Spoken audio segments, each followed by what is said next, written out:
Welcome to Spring LIB. Hello. Today we're going to be working on a problem where we have a damp-driven harmonic oscillator. The first question just asks the units of the damping constant B. You can just look this up. B has units of kilograms per second. The second part asks us to kind of derive these units and show that B has the same units as the square root of K over square root of K times M. So we're just going to look at the square root of K times M. What we do is we're just going to do a quick unit analysis, say that this has units of square root of newtons per meter, which is that K, times M, which is kilograms. We break down that newtons into its SI units. We know that newtons is force, and that the equation for force is mass times acceleration. So it's going to be kilograms times meter per second squared. So this is going to give us square root of kilograms per meter times kilograms divided by second squared times meters. We can see that these meters are going to cancel out, and we're left with the square root of kilograms squared over second squared, which is just going to give us kilograms per second.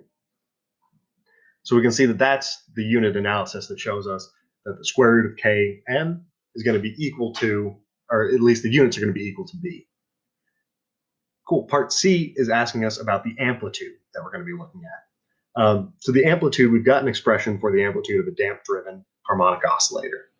So we're just going to write that down. The amplitude is going to be equal to the max force, F max, divided by the square root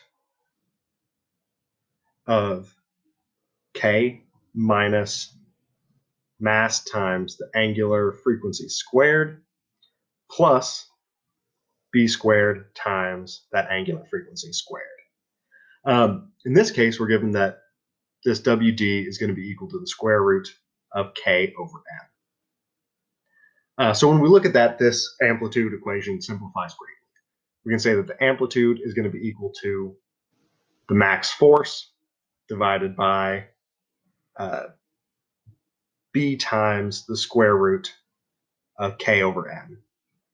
This first term over here is going to drop out completely, and the second term, when you just put in omega d squared and leave it inside the square root, this is what you're going to get. So now we're looking at two different cases. C part I, we're looking at the case where B is going to be equal to 0.2 times the square root of K times M. So we basically just plug everything right in, and we're going to end up with the amplitude is going to be equal to F max divided by 0.2 K. If we just take that 0.2 1/5 and flip it upside down, we get that A is going to be equal to 5 times F max divided by K.